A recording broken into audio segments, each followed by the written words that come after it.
Anna and her father looked down at the bloody goat carcass on their porch in silence. It was the third of their livestock to be slaughtered that month. The bodies always ended up in front of the house.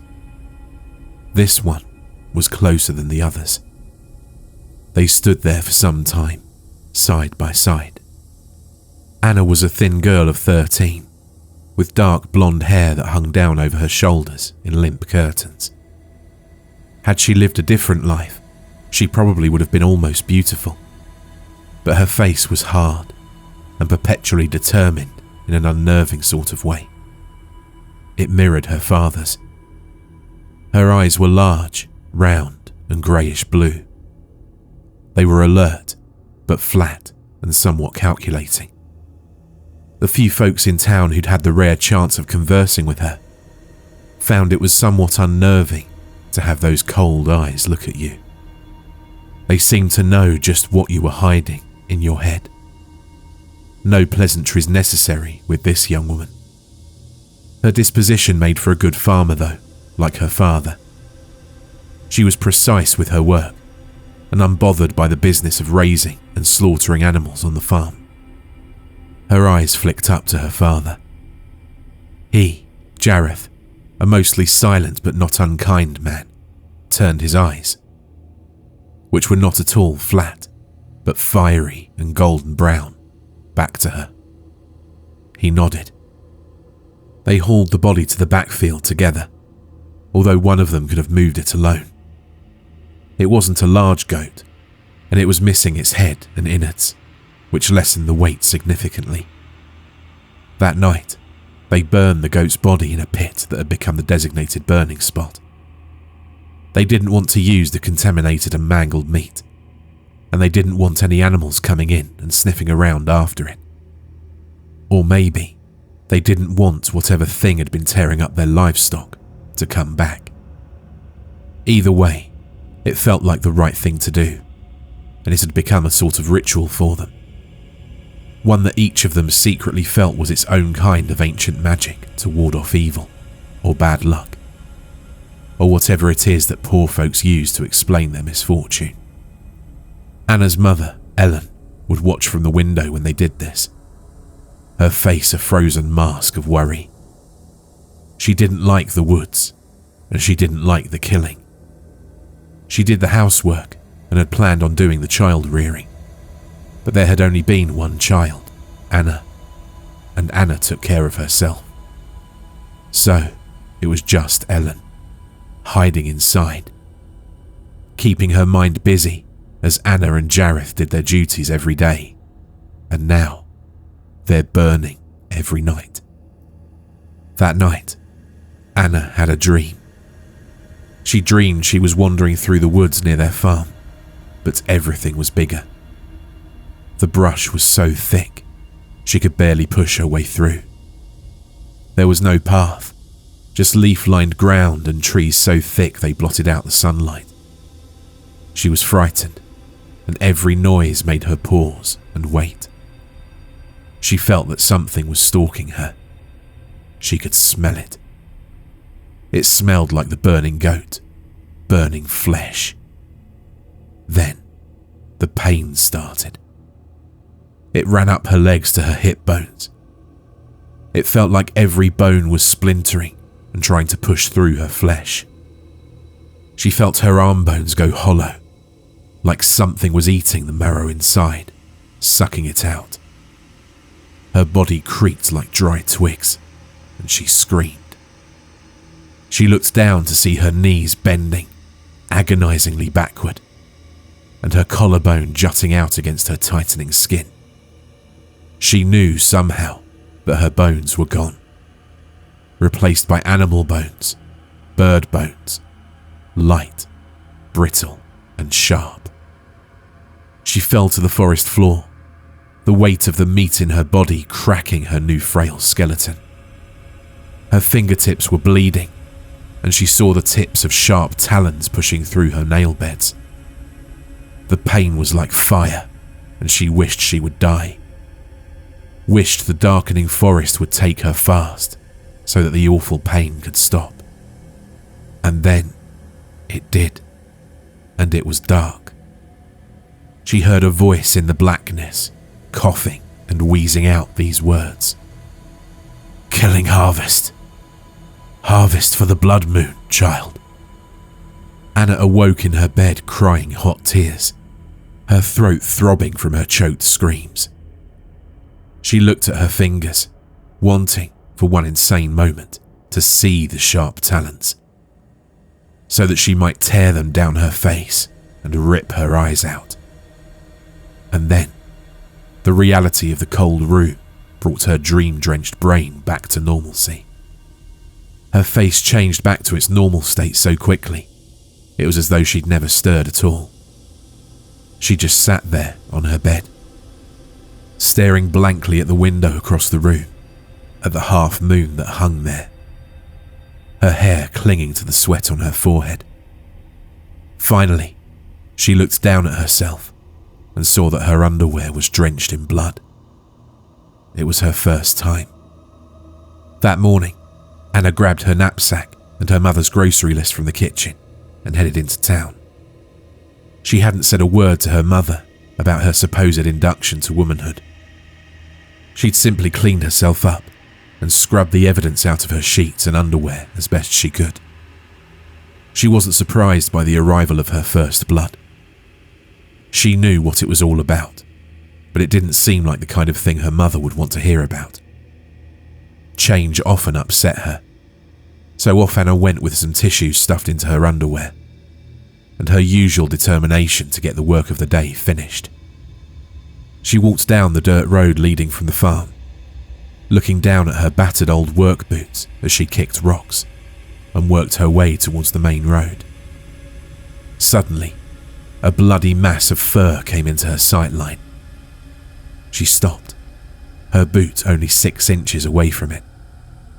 She stopped and stared down at it. It was a cat, or rather, it had been. Now, it was hardly recognizable as anything at all. It was just a blob of black, blood-matted fur.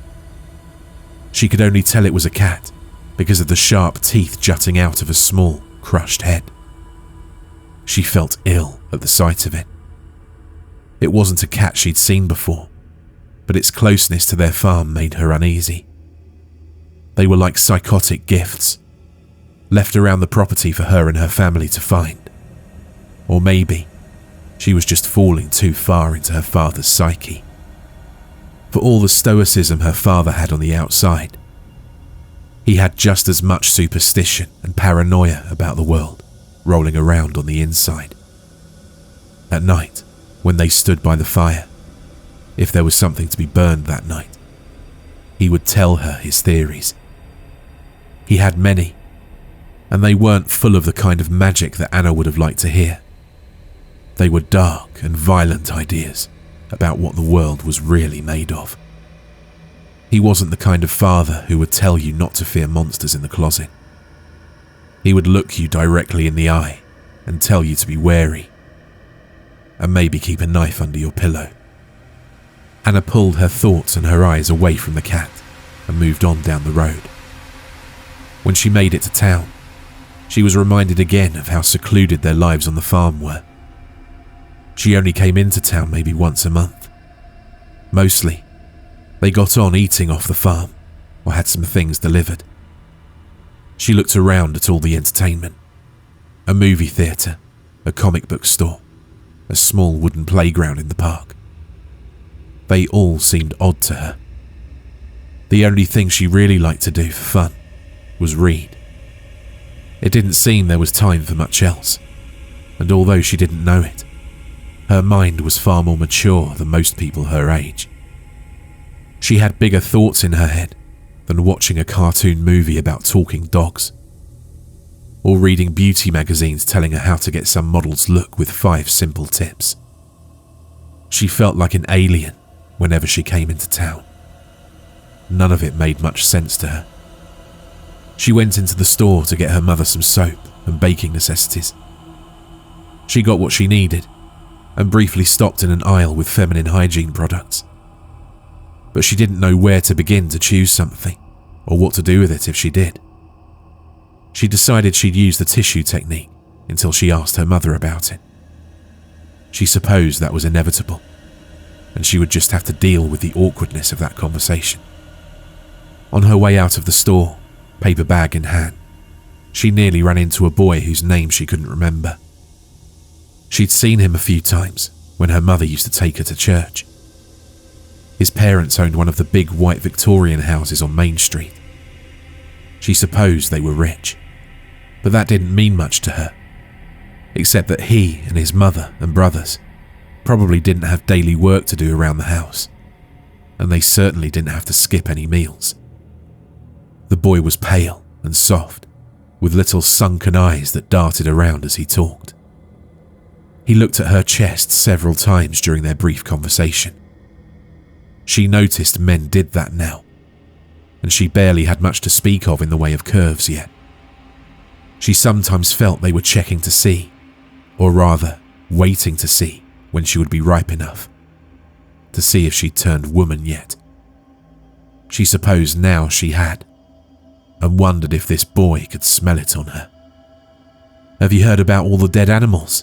he said with a grin too wide for such a statement. Anna just stared at him. "I said, have you heard about something killing all the animals? My daddy said there's a wolf or a bear or something roaming around out there in the woods, but my ma says it's the devil come to reap." "Reap," she said, her eyes locked on his. "Yeah, you know, take from us for our sins. Punishment for what we are," he listed off, obviously parroting everything his mother told him. "And what are we?" she said, feeling lightheaded and wanting to run away from his moony, cottage cheese face. "Humans. We're full of sin and lust. You know about that, right? My mum says girls are the most sinful, especially trashy little sluts like you," he said.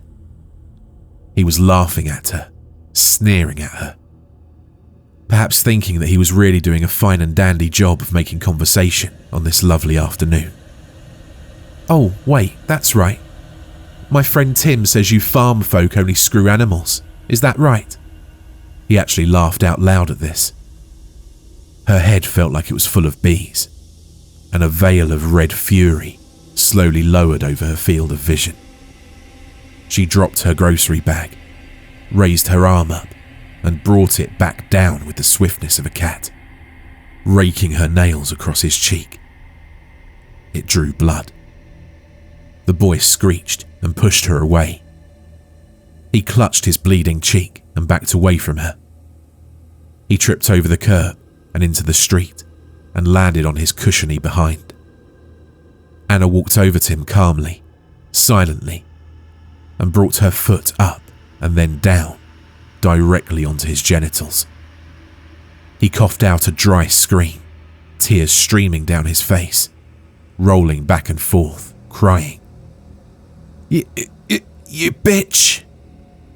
He was crying like an infant, his face as red as a tomato, writhing in the street. Anna stood over him, one leg on each side of him, and leaned down into his face. He went silent immediately and looked up at her with eyes like saucers. She crouched down and looked at him, her nose only 3 inches from his. There wasn't a hint of anger on her face then, just cold, analytical curiosity. "We don't screw animals, we slaughter them," she said. He whimpered. "Do you know how to use a knife?" No answer from him, just wide-eyed fear. "I do," she said. She pulled a hunting knife out of her boot. "I could bleed you dry with 2 cuts. Here and here." She mimed slitting his throat and his stomach with the edge of the knife. He closed his eyes and promptly peed his pants. She stood up and gathered up her groceries. There were a few people standing on store stoops looking at her like she was some kind of beast. She looked back indifferently and then turned and walked home. That night, Anna had another dream. In this dream, she was standing in the middle of her bedroom, The wooden floorboards and white walls were all silvery grey in the moonlight. She could hear scratching coming from the walls and the floor.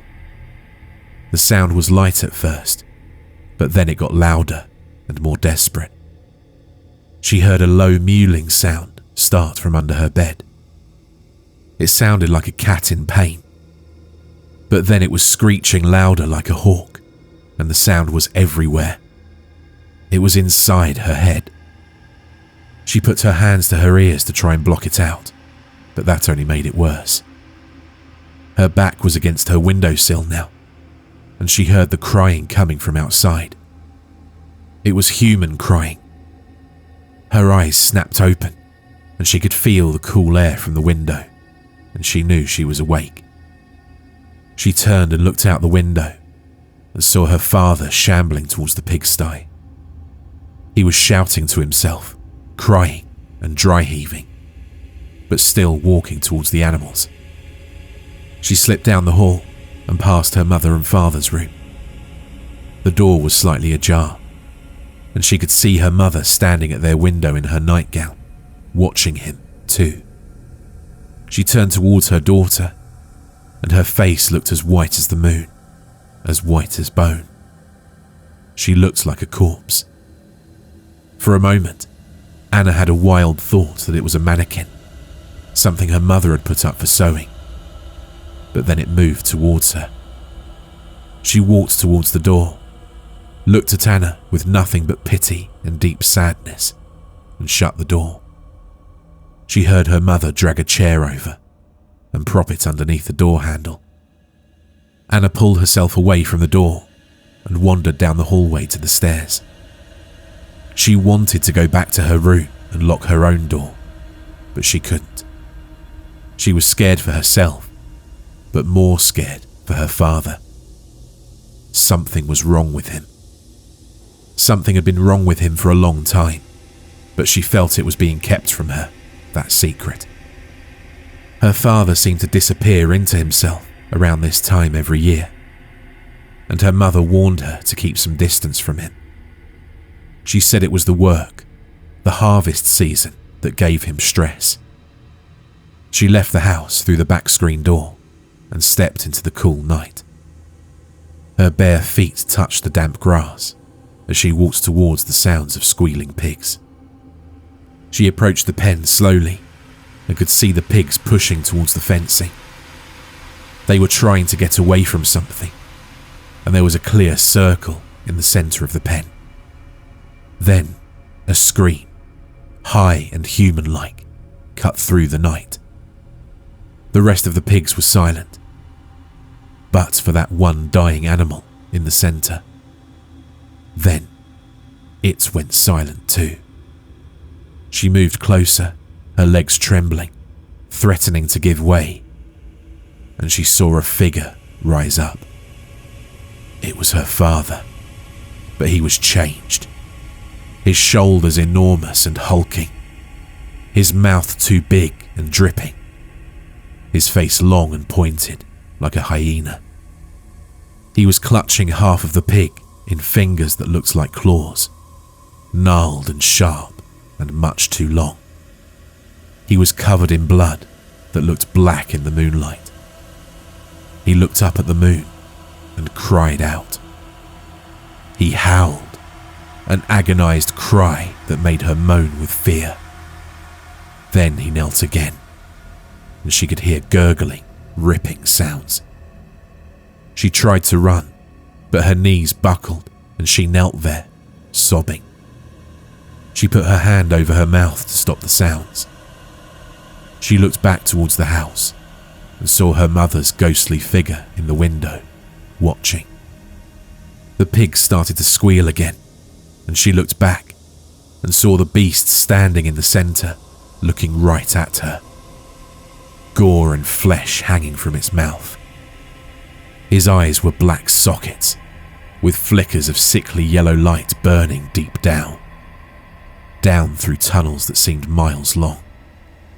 He locked eyes with her, and she saw his body, convulsing once, flinching at her presence, then going stiff as he assessed his prey. She screamed then, loud, and managed to make it to her feet. He made a lightning-fast move towards the fence to get to her, but stumbled on the circling, grunting pigs. She saw him go down. She ran towards the woods to try to cut to the road. All her mind could think was to get into town to get some help. She pushed through the trees and bushes, oblivious to the scratches that were opening up on her face and arms from the sharp bramble. She ran, her throat on fire and her body numb. She ran until she got to a clearing. It was so bright from the moonlight, she squinted against it. She saw the path that led to the road on the other side, but it was obstructed by a mound of dirt and debris in the centre.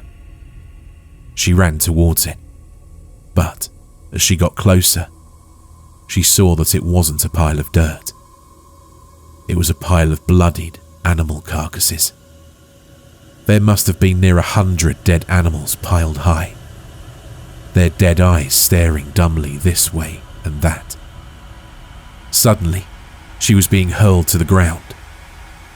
The wind was knocked out of her, and before she could even try to take a shuddering breath, she felt her arms being pinned down. Something was on top of her. Then, something hit her. She felt an explosion of pain on her right cheek as warm blood dripped down into her ear.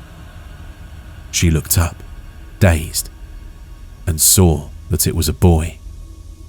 It was the boy from town. 2 figures appeared on either side of him, his friends. Her eyes rolled back and forth between them, trying to focus. Another hit to her eye, and the pain jolted her back into reality. She looked into the eyes of the boy and could see the fury there. "Got you, you dumb bitch," he spat in her face. The other boys laughed. She realised the one on the left had a bat, and the one on the right had rope. The boy on top of her leaned down into her face. "You're going to be nice now, right? I figured you might want to apologise to me. We're going to have a good time now." He was smiling. Anna whipped her head up and crushed his nose with her forehead. Fresh blood exploded out of his face and flooded her mouth. She coughed and spit. He screamed. "I knew you and your family were a bunch of damn freaks. I knew it. They'll give me a goddamn medal for putting a stop to this evil crap." He looked at the pile of animals and then to the surrounding woods. She could see the fear behind his anger. "But first, we're going to have some fun," he said. He looked at her, wanting to see her fear. She spat blood into his eyes. She had plenty in her mouth. He grunted and wiped his stinging eyes with his shirt sleeve. He looked at her with such hate that she knew then he probably meant to kill her. He put his hands on her throat and started to squeeze. One of the boys laughed and howled like a wolf, but not like any real animal. They sounded small and foolish in the dark of the forest, where real monsters roamed. The boy was straddling her, holding her neck and smiling. Then he sat up and howled at the moon as well. There was a whizzing sound, and then a thud, and his head was gone. Anna gulped in fresh air as his grip loosened and then fell away. His body slumped over and fell to the ground.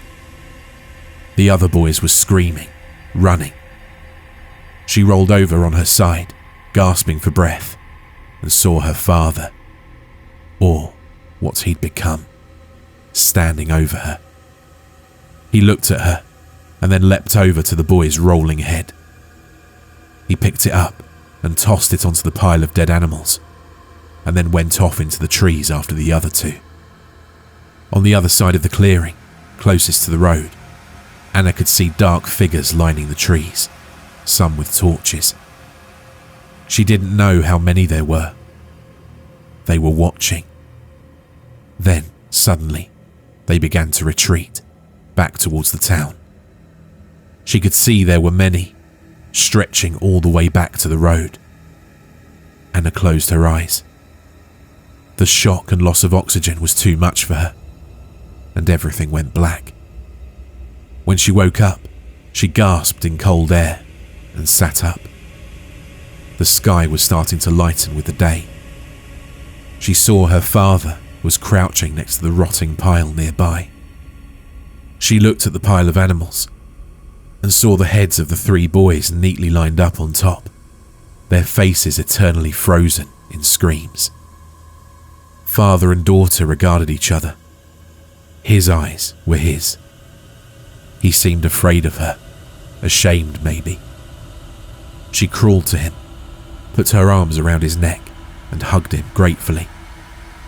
He wrapped his arms around her and hugged her back. Looking over his back, she could see a ring of more carcasses.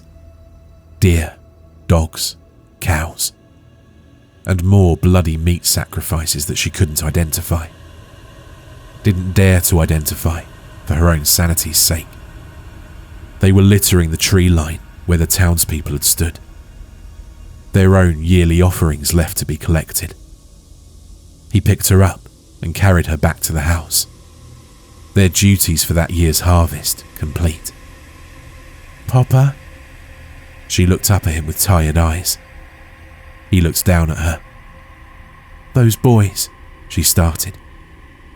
"They won't be missed." "But their parents." "Their parents should have taught them the rules. You're a woman now. It's time your mother and I teach you too. It's time you know what you are." Anna closed her eyes and slept.